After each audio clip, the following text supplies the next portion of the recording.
Hello అండి. నమస్తే. Welcome to our channel. నేను మీ గోకుల సంజయ్. ఈరోజు ఈ వీడియోలో అరుణాచల గిరి ప్రదక్షిణ మామూలు టైంలో అంటే పౌర్ణమి టైంలో కాకుండా మామూలు రోజుల్లో ఏ విధంగా ఉంటుందో ఈరోజు కంప్లీట్ వ్లాగ్‌నైతే మీతో షేర్ చేసుకుంటున్నాను. మరి ఆలస్యం చేయకుండా వీడియోలోకి వెళ్ళిపోదామా? చూస్తున్నారు కదండీ! మేము తిరుపతి నుండైతే తిరువన్నామలైకి మధ్యాహ్నం లంచ్ చేసుకొని అంటే ఈ మండేన మేము మధ్యాహ్నం లంచ్ చేసుకొని అయితే బయలుదేరేసామండి. ఎందుకంటే సోమవారంలో కూడా గిరి ప్రదక్షిణ చేస్తే చాలా మంచిదని ఆ రోజు నైట్ అక్కడ ఉండే విధంగా మేము ఇప్పుడు అంటే ఆఫ్టర్‌నూన్ టైంలో అయితే బయలుదేరేసాము. లంచ్ అవ్వంగానే 3:00 అంతా బయలుదేరేసాము. దారి మధ్యలో అయితే అంటే దగ్గర దగ్గర తిరువన్నామలైకి దగ్గరలో అలా బ్రేక్ తీసుకొని కాఫీ, టీ కూడా తాగేసి ఇంకా మేము హోటల్ దగ్గరికైతే రీచ్ అయిపోయామండి. సో, పౌర్ణమి టైంలో అయితే ముందుగానే మనం ఆన్‌లైన్‌లో బుక్ చేసుకుంటేనే రూమ్స్ దొరుకుతాయి. కానీ మిగతా టైంలో ఖాళీగానే ఉంటుందని డైరెక్ట్‌గా అయితే వెళ్ళిపోయాము. ఇంకా గిరి ప్రదక్షిణానికి దగ్గరగా ఉండే విధంగా అంటే ఆ పర్వత దర్శనం కోసం అలా చూస్తూ ఉండే విధంగా అయితే విజయ పార్క్ హోటల్ అనేది మాకు దగ్గరలోనే దొరికింది. సో, ఇక్కడ నుండి వాకబుల్ డిస్టెన్స్‌లో అయితే మనం గుడి దగ్గరకు కూడా వెళ్ళిపోవచ్చని ఇక్కడైతే రూమ్ అయితే తీసేసుకున్నామండి. సో, మొత్తం టోటల్ 6 మెంబర్స్ అయితే బయలుదేరాము. సో, 6 మెంబర్స్‌కి తగ్గట్టుగా 2 రూమ్స్ అయితే తీసుకున్నామండి. ఈచ్ రూమ్ అయితే 2500 చార్జ్ చేశారు. అలాగే రూమ్ అయితే చాలా బాగుందనమాట. ఇంకా అలాగనే హాట్ వాటర్ కూడా ప్రొవైడ్ చేస్తున్నారు విత్ ఏసీ అండి. అలాగే వాళ్ళు కాంప్లిమెంటరీగా కూడా టిఫిన్ కూడా ఉంటుందని చెప్పారనమాట. సో, మాకైతే చాలా వర్త్ అని అనిపించింది. ఇంకా చూస్తున్నారు కదా రూమ్ అయితే ఈ విధంగా ఉందనమాట. వీలైనంత వరకు వీడియో లెంత్ ఎక్కువైపోతుందని నేను కొంచెం ఫాస్ట్ ఫార్వర్డ్‌లో అయితే పెట్టి వీడియో అయితే చేయడం జరిగిందండి. సో, మీరు గమనించగలరని అనుకుంటున్నాను. ఇంకా అక్కడి నుండి గిరి ప్రదక్షిణకైతే మేము స్టార్ట్ అయిపోయామండి. అరౌండ్ 7 అయిపోయిందనమాట. 6కంతా రూమ్‌లోకి దిగేసాం. కొంచెం ఫ్రెష్ అయిపోయి ఆ తర్వాత 7కంతా మా ప్రదక్షిణని స్టార్ట్ చేశామండి. ఇంకా అలా రాజగోపురాన్ని దర్శనం చేసుకొని అక్కడి నుండి అన్ని శివలింగాలన్నీ కూడా అంటే అందరికీ తెలుసు కదా గిరి ప్రదక్షిణ చుట్టూ కూడా అనేక ఆలయాలు ఉంటాయి. వాటిల్లో ముఖ్యంగా దిక్కులను చూపిస్తూ 8 లింగాలనైతే మనం దర్శించుకుంటూ వెళ్తాము. అలాగే 14 కిలోమీటర్లు గిరి ప్రదక్షిణ ఉంటుంది కనుక మనము వీలైనంత వరకు కూడా డే టైంలో ప్రదక్షిణ చేయకుండా నైట్లోనే చాలామంది అనేది ప్రదక్షిణ చేస్తూ ఉంటారు. ఇంకా ప్రదక్షిణ టైంలోనే మనకి రమణ మహర్షి ఆశ్రమం కూడా ఉంటుందండి. లోపలైతే చాలా పీస్‌ఫుల్‌గా ఉంటుంది. సో, ఒక్కసారి ప్రతి ఒక్కరు కూడా దర్శనం చేసేటప్పుడు అంటే ప్రదక్షిణ చేసేటప్పుడు మనము వీలైనంత వరకు కూడా లోపల ఒక 5-10 మినిట్స్ అయినా సరే మనం ప్రదక్షిణ చేసుకునే టైంలోనే పూర్తి ఏకాగ్రతతో ఇక్కడ మెడిటేషన్ చేస్తే గనక చాలా బావుంటుందండి. ఇంకా అక్కడి నుండి మేము వీలైనంత వరకు కూడా అన్ని లింగాలని చూసుకుంటూ బయలుదేరేసామన్నమాట. ఇంకా చూస్తున్నారు కదా వీలైనంత వరకు కూడా ఇక్కడ డియర్స్ అన్నీ కూడా బయట వచ్చేసాయండి రోడ్డు మార్గ మధ్యంలో. అలా చూస్తూ ఉండిపోయాము. చాలామంది చెబుతూ ఉంటారు ఇక్కడ ఋషులు కూడా గిరి ప్రదక్షిణ మన కంటికి కనిపించే విధంగా అలాగే కనిపించకుండా కూడా ప్రదక్షిణ అనేది చేస్తూ ఉంటారంట అప్పుడప్పుడు కూడా. సో, ఒక్కొక్కసారి డియర్స్ రూపంలో కూడా వచ్చి ఋషులు గిరి ప్రదక్షిణ అనేది చేస్తూ ఉంటారంట. సో, ఇంకా చూస్తున్నారు కదా ఇంకా వీలైనంత వరకు కూడా మీరు దర్శనం కూడా చేసుకుంటారని నేను అక్కడక్కడ ఆలయాలు క్లోజింగ్ అయినా సరే జూమ్ చేసి కూడా ఆ శివయ్యని మీతో దర్శనం చేయించాలని అయితే వీడియో అయితే కొన్ని ఆలయాల వద్ద అయితే షూట్ చేయడం జరిగిందండి. సో, మీరు కూడా దర్శనం చేసుకుంటారని అనుకుంటున్నాను. ముఖ్యంగా ఈ గిరి ప్రదక్షిణ టైంలో చాలామంది ఫాస్ట్‌గా నడిచేస్తూ ఉంటారండి. కానీ అలా ఎప్పుడూ చేయకూడదంట. గర్భిణీలాగా అంటే నిండు గర్భిణి ఏ విధంగా అయితే నడుస్తుందో అలా ఆ శివస్మరణ చేసుకుంటూ నడవాలంట. అప్పుడే పూర్తి ఫలితం అయితే దక్కుతుందంట. సో, ఇది గమనించగలరు. గిరి ప్రదక్షిణలో ప్రతి దేవాలయం దగ్గర కూడా విభూది అనేది మనకి ఇస్తూ ఉంటారండి. సో, మనం ఆ విభూదిని ఇంటికి కూడా తీసుకొని రావచ్చు. ఇంకా కుదిరితే ప్రదక్షిణ టైంలో చాలామందికి కూడా మనం అన్నదానం అనేది చేయొచ్చు. ఇంకా చాలా విశేష ఫలితం కూడా దక్కుతుంది.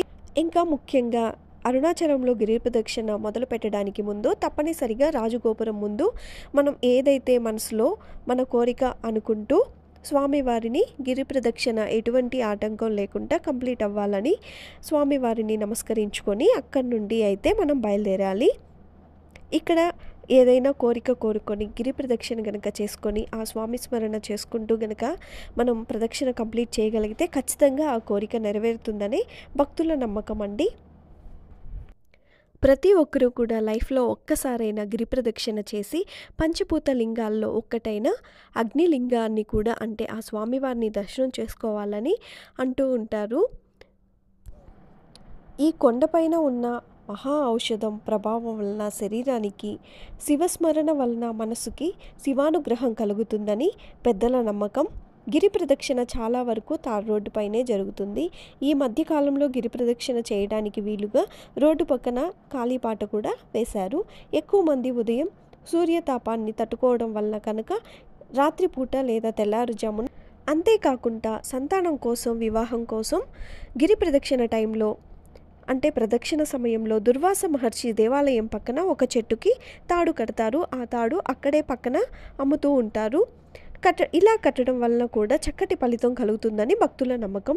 గిరి ప్రదక్షిణ చేసేటప్పుడు సాధ్యమైనంత సార్లు గిరికి నమస్కరించు ఓ అరుణాచల శివ అని నమస్మరణ చేస్తూ వెళ్తే చాలా మంచిది. గిరి ప్రదక్షిణ కేవలం మనకు ఎడమ వైపును మాత్రమే చేయాలంట. ఎందుకంటే కుడివైపు దేవతలు, సిద్ధులు అదృశ్య రూపంలో గిరికి ప్రదక్షిణ చేస్తూ ఉంటారు కాబట్టి మనం వారికి ఎదురుగా వెళ్ళకూడదు. కాబట్టి మనం ఎడమ వైపే వీలైనంత వరకు కూడా గిరి ప్రదక్షిణ అనేది చేయాలండి. ఇలా మేము గిరి ప్రదక్షిణ అయితే పూర్తి చేసుకొని ఇంకా రూమ్కి అయితే బయలుదేరేసామండి. సో చూస్తున్నారు కదా, ఎక్కడ వాళ్ళు అక్కడ ఇలా పడుకునేసామన్నమాట. ఇంకా కట్ చేస్తే మార్నింగ్ అయిపోయింది. ఇంకా మార్నింగ్ 8కి అంతా మేము ఫ్రెష్ అయిపోయామన్నమాట. సో నైట్ అయితే రూమ్కి సరౌండింగ్స్ ఏవి కూడా అబ్జర్వ్ చేయలేదన్నమాట. సో హోటల్కి మేము వెనకల వ్యూ అయితే చాలా బాగుందని పిల్లలు అప్పుడే చూసి అయితే చెప్పారండి. సో ఒక్కసారి వ్యూ కూడా విజిట్ చేద్దామని వెళ్ళాము. చాలా బాగా అనిపించింది. పక్కనే బస్ స్టాండ్, అలాగే కొబ్బరి చెట్లు, అలాగే వెనకల గుడి ఉండడం వలన, ఒక చిన్న గుడి ఉండడం వలన అక్కడ ఒక కొలను అనేది కూడా ఉందండి. సో ఆ వ్యూ అయితే చాలా బాగా అనిపించింది అనమాట. ఇంకా దర్శనానికి వెళ్ళే ముందుగానే టిఫిన్ చేసుకొని అయితే బయలుదేరేసాము. ఎందుకంటే చాలా లేట్ అవుతుందని, ఇంకా క్లోజింగ్ టైం కూడా అయిపోతుంది కదా ఈ హోటల్లో అనుకొని వెళ్ళిపోయాం అనమాట. ఇంకా టిఫిన్ అంతా కూడా కాంప్లిమెంటరీ మాకండి, రూమ్ తీసుకుని దానివల్ల ఇచ్చారనమాట. సో చూస్తున్నారు కదా, స్టార్టింగ్ అయితే సాంబారు, 2 రకాల చట్నీ అయితే ఇచ్చారు. ఇంకా ఒక వడ, ఒక ఇడ్లీ, కొద్దిగా పొంగల్ అయితే పెట్టారండి. చూడంగానే అందరం అయితే అనుకున్నాము ఇదేనా మనకు కాంప్లిమెంటరీ అనుకున్నాము. అలా అనుకునే ముందుగానే వాళ్ళు ఒక దోశ, పూరి ఇచ్చేసారండి. సో మాకైతే ఫుల్ అయిపోయిందనమాట. ఇంకా అలా టిఫిన్ అయితే తినేసి దర్శనానికి అయితే బయలుదేరేసామండి. దర్శనానికి మేము చెప్పులు వేసుకోకుండా వెళ్ళామండి. అరౌండ్ మేము 9:30కి వెళ్ళామన్నమాట. జస్ట్ మేము కార్ నుండి, పార్కింగ్ ప్లేస్ నుండి అలా గుడి వద్దకి వెళ్ళే లోపలే మాకు కాళ్ళు అయితే బాగా కాలిపోయాయండి. అలా పరిగెత్తుకుంటూ వచ్చామన్నమాట. సో అంత కాలిపోయింది. అంటే ఎంత టెంపరేచర్ ఉంటే అలా మాకు కాలుతుందో ఒక్కసారి ఆలోచించండి. సో అక్కడున్న వాళ్ళందరూ కూడా చెప్పులు లేకుండా ఒక్క నిమిషం కూడా ఉండలేరు అని అనిపించింది అనమాట. సో అక్కడే కాదండి, తిరుపతిలో కూడా ఈసారి ఎందుకో చాలా ఎండలైతే సూర్యభగవానుడు మన పైన ఒక్క రకంగా కోపాన్ని ప్రదర్శిస్తున్నట్టుగా అనిపించింది అనమాట. సో అలా ఉన్నాయి ఎండలైతే. ఇంకా అక్కడి నుండి ఆ గిరిని మరొకసారి తనివి తీరంగా చూస్తూ దర్శనానికైతే బయలుదేరేసామండి. తిరువన్నామలై షడాధార ప్రదేశాల్లో మణిపూరక చక్రంగా పరిగణించబడుతుంది. ఇక్కడ కొండ దేవుని స్వరూపంగా ప్రతి ఒక్కరూ కూడా భావిస్తారు. ఒకసారి బ్రహ్మ మరియు మహావిష్ణువుల్లో తమలో ఎవరు గొప్ప అనే వాదన అయితే జరిగిందట. వారి అజ్ఞానాన్ని పోగొట్టుకోవడానికి పరమశివుడు కాంతి స్తంభం రూపంలో వారి ముందు ప్రత్యక్షమయ్యాడంట. విష్ణువు వరాహ రూపాన్ని ధరించి ఈ స్తంభం యొక్క పాదాలను కనుగొనడానికి దిగాడు. అలాగే బ్రహ్మ హంస రూపాన్ని ధరించి దాని పైభాగాన్ని చూడడానికి ఎత్తుకు ఎగిరిపోయాడట. వీరిద్దరూ జ్యోతి స్తంభానికి ఉన్న పరిమితిని చూడలేకపోయారు. పరమశివుడే పరమేశ్వరుడని తెలిసి ఇద్దరూ పూజించదగారంట. అనంత జ్యోతి రూపాన్ని కొండగా మార్చడం ద్వారా శివుడు తనను తాను వెల్లడించాడు. ఇది తిరువన్నామలై అని పిలువబడే ఒక కొండ. అతను పూజ కోసం లింగ రూపాన్ని అంటే లింగ జ్యోతిని సూచించే చిహ్నంగా తీసుకున్నాడట. శివలింగ ఆవిర్భావం జరిగిన ప్రదేశం కూడా ఇదేనని చెబుతూ ఉంటారు. అన్నామలై కృతయుగంలో అగ్నికొండగా, త్రేతాయుగంలో రూబీ కొండగా, ద్వాపర యుగంలో బంగారు కొండగా, కలియుగంలో రాతి కొండ ఉందని, ఈ అరుణాచలంలో ప్రతి ఒక్క ప్రదేశానికి కూడా ఎన్నో అద్భుతాలు ఉన్నాయని భక్తుల నమ్మకం. సూర్యుడు, అష్టవులు, బ్రహ్మచంద్రుడు, విష్ణువు స్వామిని పూజించి అనుగ్రహం పొందిన ప్రదేశం కూడా ఇదేనట. ఇద్దరు విద్యాధరులను ఒక మహర్షి శాప విమోచనం చేసి పిల్లి గుర్రం అయ్యి ఆ ప్రదేశానికి ప్రదక్షిణలు చేసినందున శాప విముక్తుడయ్యారనే పురాణ గాథ కూడా ఇక్కడ ఉంది. అలాగనే వజ్రంగద అనే పాండ్యరాజు కూడా ప్రతిరోజు కొండకి ప్రదక్షిణలు చేసి ఆలయంలో అనేక సేవలను కూడా చేసేవారట. ఇలా అరుణాచల శివయ్య గురించి ఎంత మాట్లాడుకున్నా చాలా తక్కువనే అనుకుంటున్నాను. ప్రదక్షిణ చేస్తారని అనుకుంటూ ఇలా మేము దర్శనం చేసుకున్న తర్వాత తిరుపతికి అయితే బయలుదేరేసామండి. ఇంతటితో ఈ వీడియోనైతే క్లోజ్ చేస్తున్నానండి.